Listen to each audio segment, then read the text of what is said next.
এই মুহূর্তে রয়েছে আমি হরিণঘাটার সীমাটে। আর এইখানে তোমরা তো জানো 8ই জুলাই আমাদের সোজা রথ গেছে এবং আজকে 15ই জুলাই উল্টো রথ। সেই উপলক্ষে কিন্তু এখানে চলছে পুরীর আদলে রথযাত্রার উৎসব। তো এখানে কি কি প্রোগ্রাম আছে, কি কি হচ্ছে, টোটালটাই খুঁটিনাটি তথ্য কিন্তু তোমাদের এই ভিডিওর মাধ্যমে আজকে তুলে ধরবো। তো ভিডিওটা যদি ভালো লাগে তাহলে লাইক কমেন্ট শেয়ার করতে ভুলো না। তো চলো পুরোটাই তোমাদেরকে দেখায়। এইটা হলো প্রভুর আড্ডার মূল গেট। তা আমি এখন ভিতরে প্রবেশ করছি। আর এইখানে উল্টো রথ উপলক্ষে যে অনুষ্ঠানটা হচ্ছে, হরিণঘাটা কেন পুরো নদিয়াতে এরকম অনুষ্ঠান আগে পরে হয়েছে কিনা আমার ঠিক জানা নেই। তো তোমাদের যদি জানা থাকে তোমরা প্লিজ কমেন্ট করে জানিও। এখানে কিন্তু পুরী থেকে আনা হয়েছে জগন্নাথ সুভদ্রা বলরামের সেই বিগ্রহ মূর্তিকে এনে এখানে কিন্তু পুজো করা হবে। আর এইখানে সেই পুরীর যে আদলে যে পুরীর যেভাবে রান্না হয়, ভোগের প্রসাদ যেভাবে রান্না হয় জগন্নাথ ঠাকুরের মন্দিরে, ঠিক সেই আদলে কিন্তু এইখানে আজকের দিনে সেইভাবে কিন্তু ভোগ রান্না হবে। 6টা হাঁড়িতে করে, একটা হাঁড়ির উপরে আর একটা হাঁড়ি, তার উপরে আর একটা হাঁড়ি, এইভাবে কিন্তু এখানে সেই প্রসাদ কিন্তু রান্না হবে। আর এখানে কিন্তু থাকছে ভক্তদের জন্য প্রসাদের ব্যবস্থা। তো প্রচুর ভক্তরা কিন্তু আজকে এখানে আসবেন, প্রচুর ভক্তরা কিন্তু আজকে এখানে প্রসাদ গ্রহণ করবেন। তো তোমাদের কাছে একটাই অনুরোধ থাকবে, ভিডিওটা যদি ভালো লাগে তাহলে প্লিজ লাইক কমেন্ট শেয়ার করতে ভুলো না। আর আজকে আমি কিন্তু টোটালটাই তোমাদের আজকে এই ভিডিওর মাধ্যমে তুলে ধরবো। হচ্ছে প্রভুর আড্ডার মূল মঞ্চ। আর এখানে কিন্তু পুজো করা হচ্ছে সেই পুরী থেকে আনা জগন্নাথ ঠাকুরকে। তো আমি সেখানে যাচ্ছি, তোমাদের একটু দেখানোর চেষ্টা করছি। দেখুন এখানে প্রচুর অনেক ভক্তরা কিন্তু বসে আছেন পুজো দেওয়ার উদ্দেশ্যে এবং পুজো দেখার উদ্দেশ্যে। আর সামনে কিন্তু রয়েছে সেই জগন্নাথ দেবের সেই মূর্তি বা বিগ্রহ।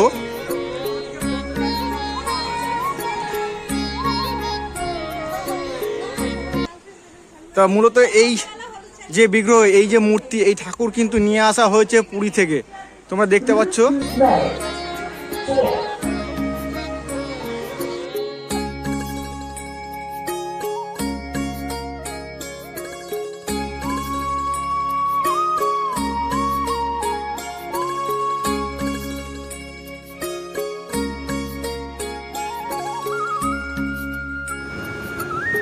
ঠাকুরের যে মূল মঞ্চ তার পাশেই কিন্তু রয়েছে ভক্তদের বসার জায়গা।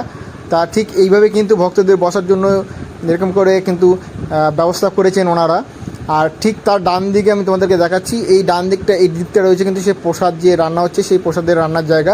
তা আমি ওখানে যাবো, ওখানে গিয়ে তোমাদেরকে দেখাবো। আর চলে এসেছি দেখো। আর এখানে কিন্তু চলছে সেই ভোগের যে প্রসাদ কিন্তু এখানেই রান্না হচ্ছে। আর এইখানে পাশেই চলছে সেই খাজা তৈরির কাজ, দেখতে পাচ্ছ এখানে খাজা তৈরি হচ্ছে। আর এই যে মাটির হাঁড়ি, আর এই মাটির হাঁড়ি করে কিন্তু প্রসাদ কিন্তু রান্না হবে। তো চলো আমি এক করে দেখি। এখানে কিন্তু সবজি কাটা হচ্ছে, নারকেল করানো হচ্ছে, তো ওনারা কাজ করছেন। আর এই হচ্ছে মূলত হাঁড়ি, এই হাঁড়িতে করে সেই ভোগের যে প্রসাদ সেটা কিন্তু রান্না হচ্ছে।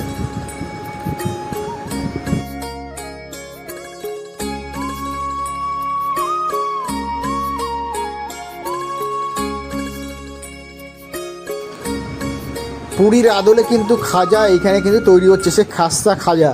এই খাস্তা খাজা কিন্তু আপনাকে কুপন দিয়ে কিন্তু সংগ্রহ করতে হবে। তা এখানে কিন্তু সেই খাজা কিন্তু ভাজা হচ্ছে। আর এখানে কিন্তু খাজা কিন্তু ওনারা তৈরি করছেন এইভাবে। আর এই যে জায়গাটা দেখতে পাচ্ছ, এইটা হচ্ছে খাজা সংগ্রহ কেন্দ্র।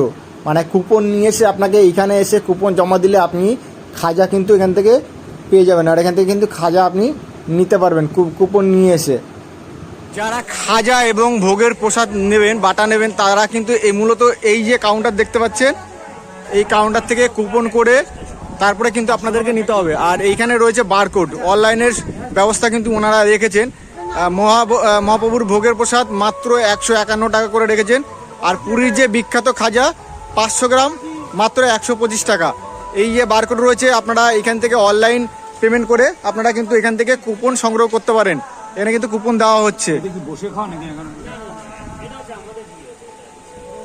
আর যারা বসে খাবেন তাদের জন্য কিন্তু আলাদা প্যান্ডেল করা আছে। এই যে ঘরটা দেখতে পাচ্ছে প্যান্ডেলটা, এইখানে কিন্তু সমস্ত সাধারণ যে মানুষ আসবেন দূর দূরান্ত থেকে, তাদের যে উদ্দেশ্যে কিন্তু এই প্যান্ডেলেই তাদেরকে প্রসাদ দেওয়া হবে। এখানে কিন্তু চলছে সাধারণ যে ভক্তরা আসবেন দূর দূরান্ত থেকে এবং এখানকার লোকালে যারা আছেন, যারা প্রসাদ গ্রহণ করবেন, তাদের কিন্তু রান্না এখানে চলছে। তো প্রচুর তোমরা দেখছো প্রচুর মানুষ কিন্তু এখানে এসছেন তাদের রান্নার উদ্দেশ্যে। তো কখন থেকে রান্না শুরু হয়েছে? ভোগ তখন 6টা। কত মানুষ আনুমানিক বোঝা যাচ্ছে কত মানুষ খেতে পারে আজকে? আজকে প্রায় 3,000 3 থেকে 3,500। এই যে এখানে যে প্রসাদ তৈরি হচ্ছে আর ঠিক তার পাশেই কিন্তু রয়েছে প্রসাদ বিতরণ কেন্দ্র, মানে যেখানে প্রসাদ দেওয়া হবে ভক্তদেরকে। তো মূলত আজকে সারাদিনে মানে সকাল থেকে রাত পর্যন্ত সারাদিনে 3 থেকে 3,500 লোক কিন্তু এখানে খেতে পারেন। দুপুরবেলা 1 থেকে 1,500 লোক হতে পারে। দুপুর এবং রাতে কিন্তু খাওয়ার ব্যবস্থা, এখানে প্রসাদ নেওয়ার ব্যবস্থা কিন্তু এখানে রয়েছে সবার জন্য। যারা দূর দূরান্ত থেকে আসবেন সবার জন্য কিন্তু এখানে প্রসাদের ব্যবস্থা করে রেখেছেন ওনারা। তো এইখানে কিন্তু প্রসাদ কিন্তু অলরেডি অনেকটা হয়ে গেছে। তো আমি এখানকার যে পুরোহিত আছে মানে যে রাঁধুনি আছে ওনার কাছে আমি একটু জিজ্ঞাসা করব, কথা বলার চেষ্টা করব যে এই রান্নাটা ঠিক কী প্রসেসিংয়ে হবে, কিভাবে হবে, তো কতগুলো হাঁড়ি থাকবে টোটালটাই ওনার কাছ থেকে একটু জেনে নেব। তো চলো জানা যাক। বলছি আমরা যতটা জানতে পেরেছি 6টা হাঁড়ি থাকবে। 6টা হাঁড়ির মধ্যে উপরের হাঁড়িটাই প্রথমে রান্না হবে এরকম। কমল का फूल जैसा আছে, হ্যাঁ, পিলার মুখটা এসেই আছে, একটা একটা করে ছোট হাঁড়ি বসবে। 6টা হাঁড়ি বসবে তাই তো? উপরেরটা কি আগে রান্না হবে? হ্যাঁ, আগটা যাবে না, পটেলে যাবে। একটু যদি ভালো করে বুঝিয়ে বলেন। আগটা জ্বলছে, হ্যাঁ, ও তো যাবে না, পেহলে যাবে না, উপর থেকে যাবে না। উপরে প্রথমে যাবে তাই তো? আর নিচে যেটা থাকবে সেটা নিচেটা আছে এরকম ফাঁক আছে, এরকম ফাঁক দিয়ে হাঁড়ি একটা একটা 3টা বসবে, তার মধ্যে 3টা বসবে। এই 3টে বসবে। कमल का फूल जैसा है, हमारा चूल्हा का मुख वैसा ही है।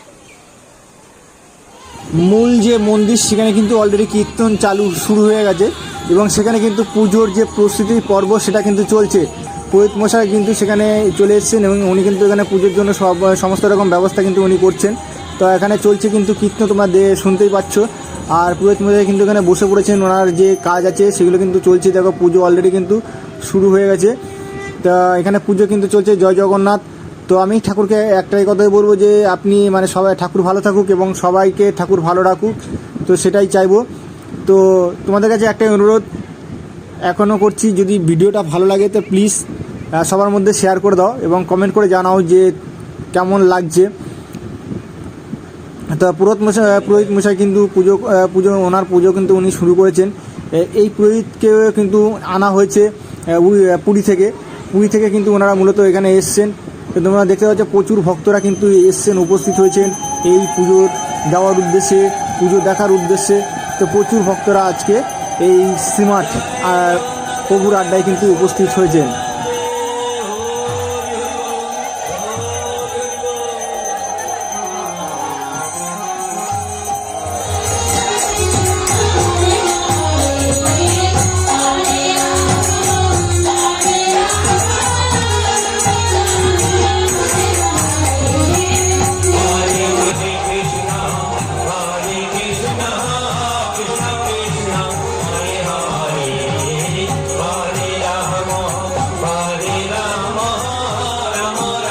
ভিডিওটা এখানে শেষ করলাম। আর যদি ভিডিওটা ভালো লাগে তাহলে লাইক কমেন্ট শেয়ার করতে ভুলো না।